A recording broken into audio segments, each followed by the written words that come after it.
How does a furniture salesman who fences stolen goods decide what is actually worth stealing? Colson Whitehead recently finished his Harlem Trilogy, leaving his protagonist, Ray Carney, to figure out what kind of man he actually is. Writing on 16 July 2026, the piece tracks why Whitehead chose the structure of a crime novel to observe the shifting streets of 1980s New York. It suggests that the heists and hustles aren't just for entertainment. They are a way to weigh the value of a life and ask what is truly worth stealing in a world that rarely plays fair. Written by David Hodgdu in The Atlantic. Narrated for Arva. The Unapologetic Crime Fiction of Colson Whitehead. The Harlem Trilogy concludes with big questions about the moral universe. Sturdy, steady, and as reliable as a well-tooled construction, Ray Carney, the cool machine that powers the third volume of Colson Whitehead's Harlem Trilogy, is a time-worn but still fully functional version of the man in the first two books. Carney, a furniture salesman who fenced stolen goods and navigated the consequences in Harlem Shuffle and Crook Manifesto, faces a few last scores in the new novel, Cool Machine.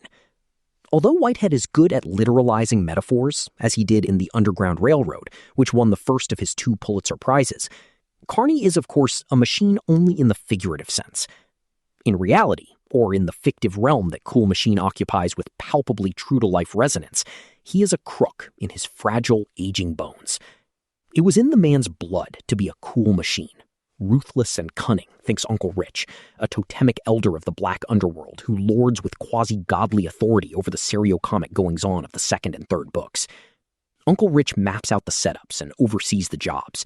In Cool Machine, a series of heists that culminates in a Byzantine plot to steal treasures from a vault in the Waldorf Astoria by way of abandoned secret train tracks under the hotel, another literal underground railroad. But only Whitehead gets to set up the larger questions that animate this multi-layered conclusion of the Harlem Trilogy. What's at stake, why it matters, and who's really in charge? The primary characters have aged over the course of the books. Roughly a decade separates each volume. Transformations in New York during the years leading up to Cool Machine's Reagan era have failed to deliver on the promises Carney and his circle had been given in both crime and straight life. On the night before a big operation, Uncle Rich reminisces with the crew about his first and only incarceration years earlier for stealing piles of newspapers. His crime was to try to learn about the world and, somehow, by extension, himself. I had to figure out what kind of crook I was, he says. I'm still figuring it out, and I'm about to retire. It doesn't matter what line you're in, we all have that moment when you have to face yourself. Who are you now? And who do you want to be? How are you going to live your life? What's next? This is what the reader has been wanting to know about Carney since Harlem Shuffle. Is he just an engine of ruthlessness, or something different? Perhaps something more than what Uncle Rich wants him to be? These questions of identity and purpose, principles and value, are the core concerns of Whitehead's genre device, a sleek crime novel with blood pumping from its fast-moving, smooth-running machinery into its brains. Like each of its predecessors, Cool Machine tells 3 related but essentially freestanding stories in chronological sequence.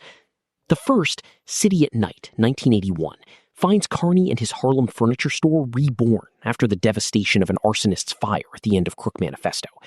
He has not only rebuilt the showroom, but also taken over the space next door and the former apartments on the second floor. Between books, Carney had also been busy broadening his idea of himself, of what he was capable of. He had stared down recessions and mobsters and come out the other side. Expanded and broken through to a new space. Carney's store was established with seed money from his father's low-level thievery, and its growth owes in part to his talent for moving stolen goods, but now he has all the trappings of the straight world. Whitehead handles the gratifications of Carney's legit business success with a light touch. Heady furniture talk made his blood rush, and holds back snickers, though just barely, as Carney celebrates being named Northeast Regional Dealer of the Month, August 1st, by the Sterling Furniture Co. The honor had never before been granted to a black dealer, notwithstanding one who might have been passing as white. Although content with his stature in furnishings retail and proud of his wife Elizabeth's parallel blossoming as the proprietor of a thriving travel agency, Carney gets wrapped up with Uncle Rich once more. This time, he is not a fence, but an active player in an elaborate, multi-stage caper that takes the crew first to monolithically bland warehouses thrown up on New Jersey marshland, and last, with exquisitely paced crime fiction drama, to a vault in a ritzy Manhattan hotel. I don't think I'm spoiling anything by sharing that the big payoff at the warehouse is something I could not have predicted, and that the culmination of the hotel heist is beautifully moving. It lands on a matter that Uncle Rich and Carney had been debating. Quote, "There comes a time," Uncle Rich said, "when you have to ask yourself, what's worth stealing, truly of value?" They find an answer through an act of moral repatriation, stealing something others had stolen once before, something that could not be recovered by legal means. The subject of reparations, more prominent today than it was during the 1980s, laces through the second section of Cool Machine. Here Comes Sue Simmons, 1983. The story centers on a lovably brutish old misanthrope, first introduced in Harlem Shuffle. Pepper, no surname ever given. Once a small-time robber, Pepper is now crumbling from advanced age and damage inflicted by many malefactors, including Pepper himself. When an acquaintance of Carney's wife needs to venture to an unfamiliar section of Lower Manhattan to buy a work of art, a rare historic African mask, Elizabeth connects him with Pepper for protection. And the plot moves to the East Village, where everyone in the United States under 25 seems to have moved. I was living on East 11th Street and First Avenue in the early 80s, and I can't help seeing my sorry young self in Whitehead's descriptions of the pretentious would-be bohemians in the after-hours clubs of Alphabet City. He has written knowingly about this world before, in his collection of impressionist essays, The Colossus of New York. Hipsters seek refuge in church, Our Lady of Perpetual Subculture, he snarled. But the fuller consideration of the downtown scene in Cool Machine has a richer, more sordid majesty. Every so often in the hustle and bustle of the city, a newcomer, out on a late-night quest for roach killer, dawdled before the sidewalk bazaar and found themselves staring into the scabby face of a future self, before and after, like in a TV commercial. Look at how much the city had debased this pilgrim in 6 months, a year. In this second story, Whitehead pans out from considering the identity of his hero to asking what a whole city is all about. Enlarging his fire-scarred domain as aggressively as Carney did his refurbished retail operation, the author takes on the whole of New York, from Harlem downward, and across, east and west, from the repurposed swamps of Jersey to the political swamps of Queens. The city that year was true to its personality, as malformed across the centuries, a monstrous entity powered by innate miseries, operated by brute will, and held together by pluck, fury, and rebar, he writes. If writing fiction about New York in the 1980s invites comparisons with Tom Wolfe's The Bonfire of the Vanities and Jay McInerney's Bright Lights, Big City, Whitehead should have the invitations embossed in gold relief.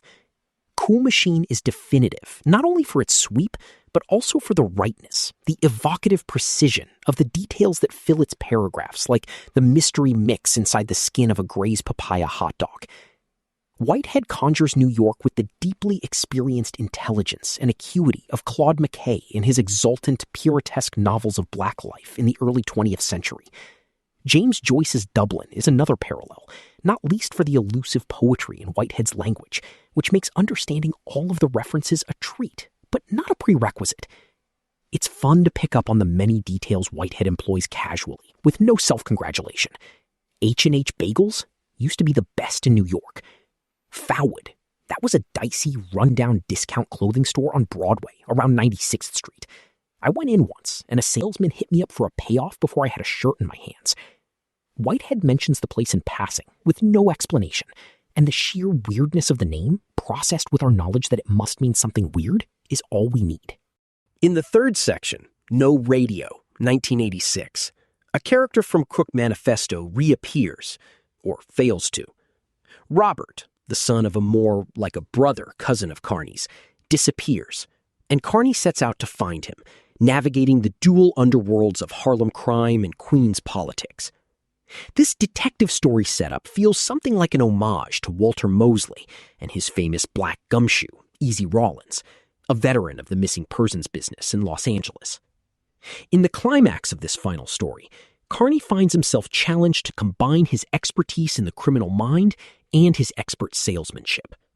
Whitehead, meanwhile, crystallizes his sense of what makes the city run, where Carney fits in, and how the straight and crooked worlds are entwined in one strange ecosystem, with laws that only the lawless can enforce. As any scholar of 1980s New York would recognize, the story's title, No Radio, is a reference to the signs that car owners with removable stereo systems would put on their dashboard before leaving their vehicle parked on city streets. Carney finds the signs offensive, a mark of submission. To join those sad little New Yorkers with their meek, don't hurt me, no radio signs, it was degrading, he thinks when he spots a specimen.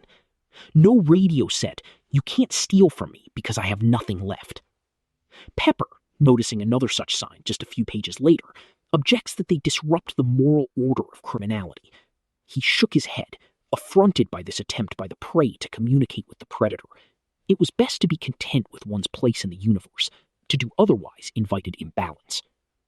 Carney uses a sign that proudly taunts Yes Radio. Moral order is vitally important to both Carney and his creator. As Whitehead once said in a talk at a writer's workshop, the writer of fiction must embrace a moral vision, or else he is little more than a cheap Fleet Street haberdasher. He stressed that this was an aesthetic imperative, and we find it resonating throughout Cool Machine, in the kinds of jobs that Carney and his associates choose to do, heists, not hits, in their obedience to weird old codes, who sits where at the bar where they meet, and in the fantasies they attach to their aspirations, long vacations far away. They're not angels by any stretch, but they have hearts. After all, they are not actual criminals.